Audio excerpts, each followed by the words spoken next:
अस्सलाम वालेकुम क्लास। तो हम लोग लास्ट लेक्चर से पर्सनालिटी को डिस्कस कर रहे हैं। हम लोगों का टॉपिक पर्सनालिटी है कि पर्सनालिटी क्या होती है, और इसके ऊपर हम डिफरेंट पर्सपेक्टिव्स पढ़ रहे हैं। ठीक है, हम लोगों ने साइकोडायनेमिक पर्सपेक्टिव पढ़ा, हम लोगों ने ह्यूमनिस्टिक पर्सपेक्टिव पढ़ा, हम लोगों ने ट्रेड पर्सपेक्टिव पढ़ा। अब हम लोग इसके ऊपर जूलियन रॉटर एक और रिसर्चर था, उसका हम लोग मॉडल पढ़ेंगे। उसने एक्सपेक्टेंसी और रीइंफोर्समेंट पे बात की थी कि जो पर्सनैलिटी होती है उसके अंदर ये वाली दो चीज़ें भी बहुत ज़्यादा इम्पोर्टेंट रोल प्ले करती हैं। ठीक है, कि इंसान किस तरह की पर्सनैलिटी रखेगा या क्या बिहेवियर शो करेगा एक सिचुएशन के अंदर, वो इन दो चीज़ों पे डिपेंड करती है, एक्सपेक्टेंसी और रीइंफोर्समेंट वैल्यू। ठीक है, अच्छा, वो कहते थे according to Rotter the likelihood that we will engage in a particular behaviour in a given situation is influenced by two factors,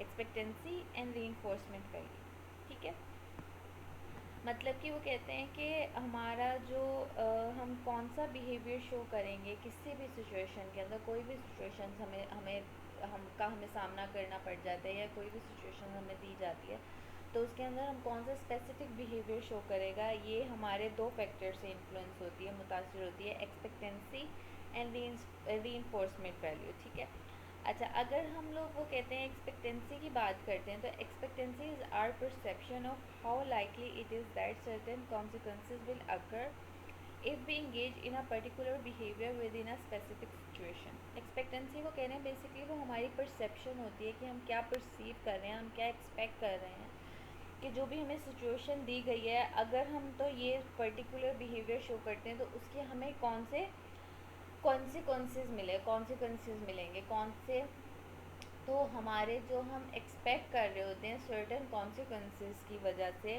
वो हमारी एक्सपेक्टेंसी होती है, हमारी परसेप्शन होती है कि हमें एक सिचुएशन दी गई है, उसके अंदर हम ये जो पर्टिकुलर बिहेवियर शो कर रहे हैं या इस पर्टिकुलर बिहेवियर में इंगेज हो रहे हैं, तो वो एक सर्टेन कॉन्सिक्वेंसेस को वो करेगा। ठीक है, उसके एक सर्टन कॉन्सिक्वेंसेज होंगे। ठीक है, जैसे कि फॉर एग्जांपल के अगर एक सिचुएशन है जिसके अंदर आपकी जो सामने वाला बंदा है वो आपको आके आपसे लड़ाई कर रहा है, झगड़ा कर रहा है। ठीक है, अब इसके अंदर आप देखते हो कि जो सामने वाला बंदा है वो अच्छा हेल्दी सा हट्टा कट्टा बंदा है। ठीक है, आप फिर फ़ौरन से एक्सपेक्टेंसी या परसेप्शन आपको परसीव होता है कि अगर तो आप इससे झगड़ा करते हो, ठीक है, तो हो सकता है आपको ही नुकसान उठाना पड़े, इसके जो सर्टन कॉन्सिक्वेंसेज हैं वो नेगेटिव जाएं और आपको नुकसान उठाना पड़े। और तो वो कहते हैं, तो फिर आप देखोगे, आपने एक्सपेक्टेंसी, आपका परसेप्शन आया कि शायद जो इसके सर्टेन कॉन्सिक्वेंसेज, अगर आप इस झगड़े में इन्वॉल्व होते हो, इंगेज होते हो, तो उसके जो सर्टेन कॉन्सिक्वेंसेज हैं वो ये हो सकते हैं कि आपका अपना नुकसान होगा, आपको खुद को चोटें लग सकती हैं। ठीक है, फिर वो आपकी अपनी है कि इस परसेप्शन के ऊपर आप कैसे एक्ट अपॉन करते हो, कि आप या तो वो जो आपको पता चल गया कि नेगेटिव सर्टेन कॉन्सिक्वेंसेज होंगे तो आप वो वाला बिहेवियर उसमें इंगेज नहीं होते हो, या फिर भी वो जानने के बावजूद भी आप उसमें वो काम करते हो। ठीक है, तो ये तो एक्सपेक्टेंसी हो गई कि हमारा परसेप्शन के जो सर्टेन कॉन्सिक्वेंसेज हैं वो अकर होंगे अगर तो हम एक गिवन सिचुएशन में स्पेसिफिक या पर्टिकुलर बिहेवियर को शो करते हैं। ठीक है, अच्छा, उसके बाद अगर हम रीइंफोर्समेंट की बात करते हैं, वो कहते हैं reinforcement value is basically how much we desire or dread the outcome that we expect the behaviour to produce.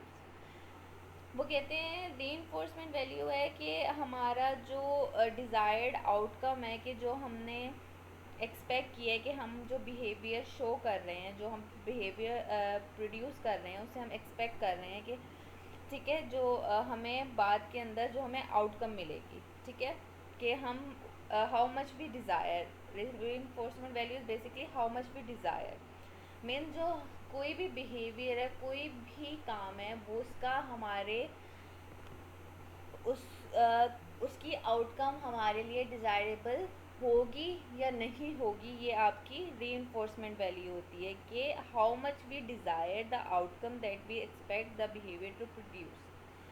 ठीक है, कि हम जो सॉरी, जो हम लोगों ने बिहेवियर शो प्रोड्यूस करना है उसके लिए, उसके नतीजे में हमारी डिज़ायर्ड आउटकम आए, ये हमारी री इन्फोर्समेंट वैल्यू होती है। ठीक है, तो कहते हैं अगर for example 10 a student who strongly value academic success and also expect that studying well result in high grades is likely to study.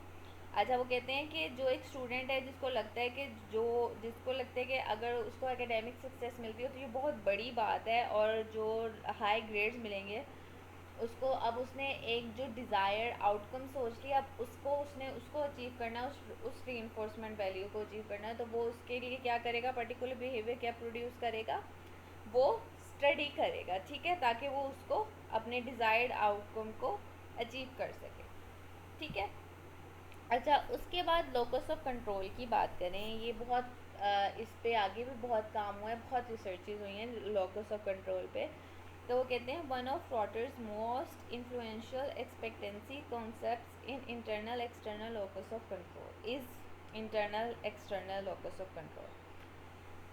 Locus of control क्या होती है, an expectancy concerning the degree of personal control we have in our life.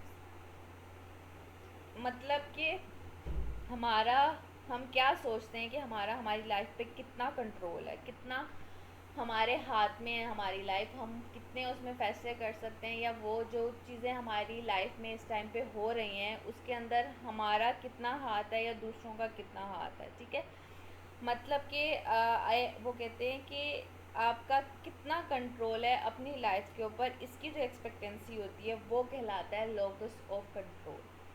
ठीक है, आप क्या सोचते हो कि आपकी जो लाइफ है उसके ऊपर आपका कितना कंट्रोल है, वो होता है लोकस ऑफ कंट्रोल।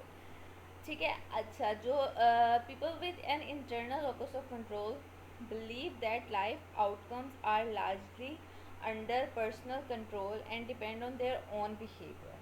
ठीक है, जो इंटरनल लोकस ऑफ कंट्रोल के लोग होते हैं, जिनके अंदर इंटरनल लोकस ऑफ कंट्रोल पाया जाता है, वो कहते हैं वो लोग वो होते हैं कि जो भी उनकी लाइफ में सिचुएशंस आ रही होती हैं वो उसको अपने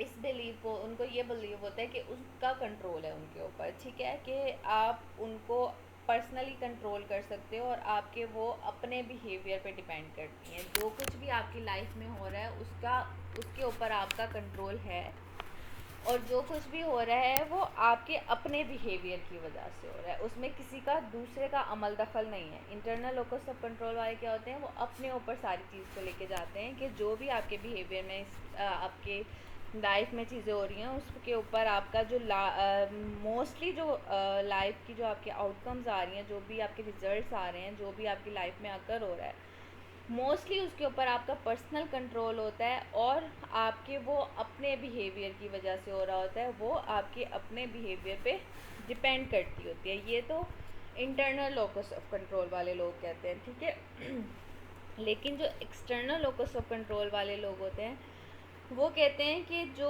उनके साथ हो रहा है ना, वो बिल्कुल भी उनकी वजह से नहीं हो रहा, वो एक्सटर्नल फैक्टर्स की वजह से इन्फ्लुएंस हो रहे हैं।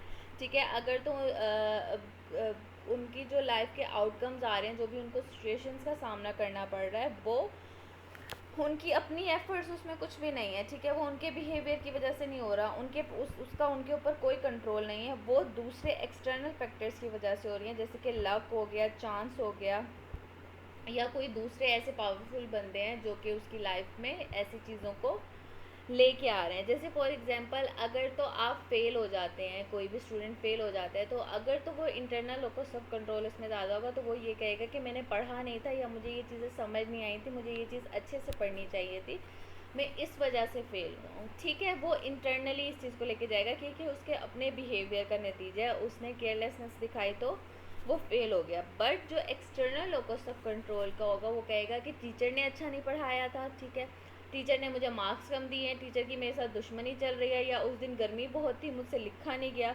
तो उस दिन मेरी लक ख़राब थी। अच्छा, उसने मुझे बहुत तंग किया था, मेरे पेन में इंक ख़त्म हो गई थी। तो वो जो अपना जो आउटकम आया है, वो उसका जो सारा का सारा ब्लेम है वो एक्सटर्नल फैक्टर्स पे डालेंगे। ठीक है, वो होंगे एक्सटर्नल लोकस ऑफ कंट्रोल के लोग। ठीक है, अब वो कहते हैं जो इंटरनल लोकस ऑफ कंट्रोल के लोग होते हैं ना, वो ज़्यादातर उनकी सेल्फ इस्टीम जो होती है ना, वो हाई होती है। ठीक है, वो इस बात पे यकीन रखते हैं कि वो चीज़ों को अपने कंट्रोल में ले सकते हैं, वो जल्दी से स्ट्रेस से ना कोप कर लेते हैं, ठीक है।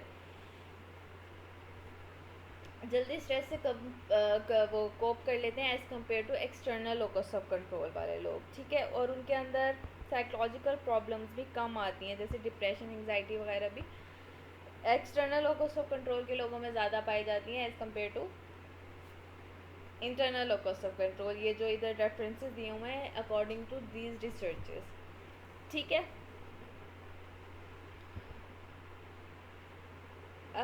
आई होप आप लोगों को समझ आ गया होगा।